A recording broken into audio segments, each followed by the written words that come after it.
نبی رحمت صلی اللہ علیہ وسلم نے ارشاد فرمایا 4 اشخاص ایسے ہیں جن کو جنت میں جانے سے کوئی چیز نہیں روک سکتی، اور فرمایا اگر لوگوں کے سست پڑ جانے کا اندیشہ نہ ہو تو اے عمر میں تجھ کو کہوں کہ یہ بات گلی اور بازاروں میں لوگوں کو بتا دو۔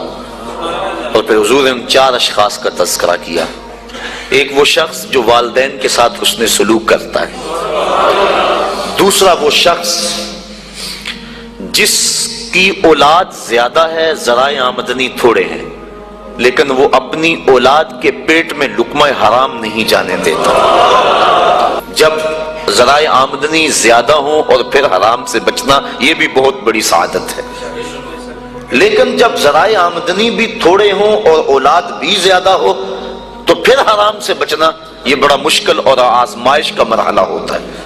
تو جو اس موقع میں رزق حرام سے بچا، قیامت کے دن حضور کے فرمان کے مطابق جنت میں جانے سے اسے کوئی شے نہیں روک سکتا۔ اور ہم صحابہ کی زندگیاں دیکھتے ہیں، فجر کی نماز ہوتی ہے، ایک صحابی جلدی سے اٹھ کے چلے جاتے ہیں۔ ایک دن آقا کریم نے پوچھا کہ ابو درداء کیا بات ہے؟ تو حضرت ابو درداء نے عرض کی حضور آپ جانتے ہیں آج کل مدینے میں کھجوریں پکنے کا موسم ہے اور سحری کے وقت ٹھنڈی ہوائیں مدینے کی سرزمین کو سلام کرنے بھی آتی۔ میرے ہمسائے کے صحن میں ایک اونچا لمبا درخت ہے کھجور کا جس کا جھکاؤ میرے گھر کی سمت ہے، اور جب ہوا چلتی ہے تو اس سے کھجوریں ٹوٹ کے میرے ویڑے میں گر پڑتی ہیں۔ میں جلدی جلدی اس لیے چلا جاتا ہوں کہ بچوں کے اٹھنے سے قبل وہ کھجوریں اٹھا کے ان کے گھر میں پھینک دوں، کہیں ایسا نہ ہو کہ میرا بچہ کوئی کھجور اٹھا کے اپنے منہ میں ڈال لے۔ یہ صحابہ کا مزاج۔ اور ہماری سڑک سے گنے کی ٹرالی گزر کر تو دیکھیں، ہم بچے کو شاباش دیتے ہیں کہ بڑا دلیر نکلا ہے۔ جس کو آج آپ حوصلہ افزائی کر رہے ہیں کل بڑا ہو کے ڈاکو بنے گا، کل بڑا ہو کے راہزن اور لٹیرا بنے گا۔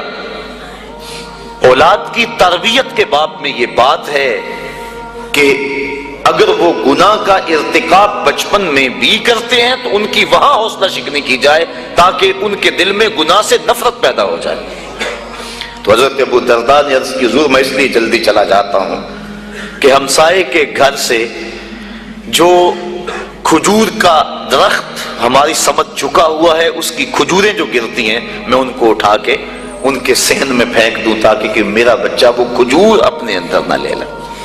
اور آپ جانتے ہیں کہ حضرت امام حسین رضی اللہ تعالیٰ عنہ مسجد نبوی میں آئے، صدقے کی کھجوروں کا ڈھیر لگا ہوا تھا، بچے تھے، ایک کھجور اٹھا کے انہوں نے اپنے منہ میں ڈال لی۔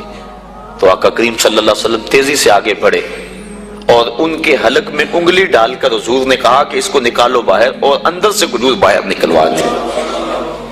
میں اور آپ اپنے رزق پر کہ جس نے ایسی سچی توبہ کی کہ دوبارہ گناہ کی طرف جانا اتنا مشکل ہے جس طرح تھن سے نکلا ہوا دودھ دوبارہ اندر نہیں جا سکتا۔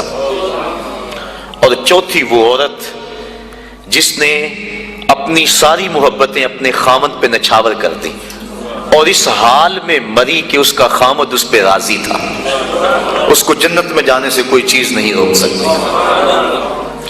تو دنیا کے اوپر مشکلات سہیں، دنیا کے اوپر اذیتیں سہیں، لیکن کل قیامت کے دن مالک ان کو بدلہ عطا فرمائے گا۔ وَسِيقَ الَّذِينَ اتَّقَوْا رَبَّهُمْ إِلَى الْجَنَّةِ زُمَرًا، وہ جائیں گے جنہوں نے تقوی اختیار کیا، اور تقوی احتیاط سے زندگی گزارنے کا نام ہے۔ تقوی کے بارے میں علماء کے مختلف اقوال موجود ہیں، لیکن خلاصہ یہ ہے زندگی اس احتیاط سے گزاری جائے، اللہ اکبر، کہ انسان کے دامن سے کوئی گناہ نہ لگنے پائے۔ حضرت امام ابو نعیم الاصفہانی رحمۃ اللہ تعالی علیہ نے حلیہ کے اندر حضرت عبداللہ ابن مسعود رضی اللہ تعالیٰ عنہ سے روایت نقل کی ہے کہ تقوی یہ ہے کہ انسان اللہ کو یاد کرے بھولے نہ، اس کی فرما برداری کرے نافرمانی نہ کرے، اور اس کا شکر کرے ناشکری نہ کرے۔ اگر یہ چیزیں اس کے اندر پیدا ہو جاتی ہے تو وہ اس زمرے میں آ جاتا ہے جس کا نتیجہ جنت کے اندر جانے کا سبب بنتا ہے۔ اور حضرت ابو ہریرہ رضی اللہ تعالیٰ عنہ سے ایک روایت ہے جس کو امام ترمذی نے نقل کیا ہے کہ ایک دن حضور تشریف فرما تھے، فرمایا کہ کوئی ہے کہ جس کو میں نصیحت کروں اور وہ اس پہ خود عمل کرے یا ایسے لوگوں تک پہنچائے جو اس پہ عمل کرے؟ تو حضرت ابو ہریرہ رضی اللہ تعالی عنہ فرماتے ہیں میں نے عرض کی حضور میں ہوں، آپ مجھے وہ نصیحتیں کریں۔ تو حضور نے میرا ہاتھ پکڑ لیا اور حضرت ابو ہریرہ فرماتے ہیں حضور نے 5 نصیحتیں مجھ کو گنوائیں۔ فرمایا گناہوں سے بچو، تم سب سے زیادہ عبادت گزار بن جاؤ گے۔ دوسری بات فرمائی اللہ کی تقسیم پہ راضی ہو جاؤ، تم سب سے زیادہ غنی بن جاؤ گے۔ یہ پسند کرتے ہو وہ اپنے مومن بھائی کے لیے پسند کرو، کامل مسلمان بن جاؤ گے۔ اور پھر فرمایا زیادہ ہنسا نہ کرو، اس سے دل مردہ ہوتا ہے۔ فرمایا یہ 5 وصیتیں اللہ کے رسول نے مجھ کو گنوائیں۔ انسان گناہ کو ترک کرے، علماء نے کہا یہ تقوی ہے، اور حضور نے ان نصیحتوں میں پہلی نصیحت جو ہے وہ گناہ سے بچنے کے بارے میں حکم ارشاد فرمایا کہ گناہ سے بچا جائے۔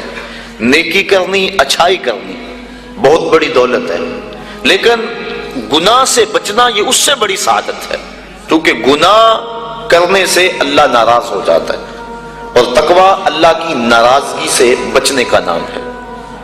تقوی کے بارے میں علماء کرام نے اور بھی روایات، مختلف اقوال بزرگوں کے بیان کیے ہیں کہ انہوں نے تقوی کی دولت اختیار کر کے اپنے آپ کو جنت کا حقدار بنایا اور اپنی زندگی کا ایک ایک لمحہ اللہ کی رضا کے لیے گزارا۔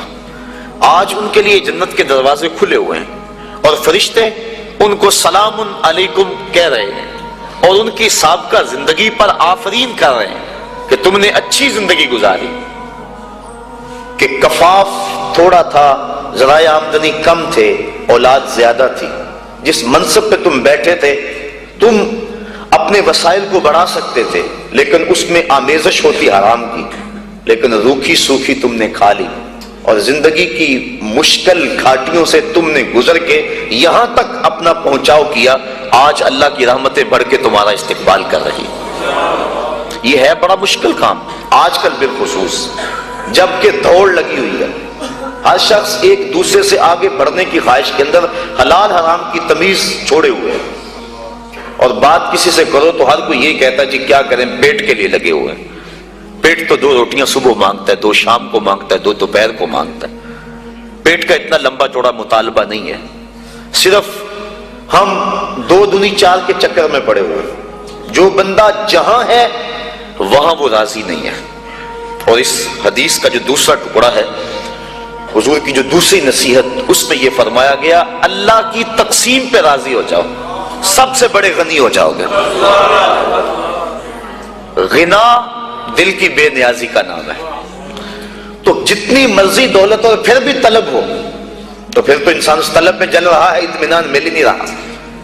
لیکن کفاف تھوڑا ہے، ذرائع آمدنی تھوڑے ہیں، اس سوکھی روٹی پر بھی صبر ہے، قناعت ہے، تو جو لطف اس دسترخوان پہ بیٹھ کر کھانے کا ہے وہ 5 سٹار ہوٹلوں میں کھانے کا بھی نہیں ہے۔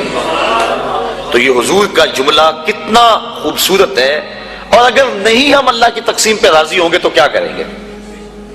حدیث میں آتا ہے جب بچہ شکم مادر میں 120 دن کا ہوتا ہے تو فرشتہ آ کے 4 چیزیں لکھ جاتا ہے، ان میں سے ایک چیز اس کا رزق ہے کہ ساری زندگی میں اس کو کتنا رزق ملے گا۔ اب جتنا لکھا گیا ہے الٹی چھلانگے بھی لگائے اس سے زائد نہیں ملے گا، اور جب لکھا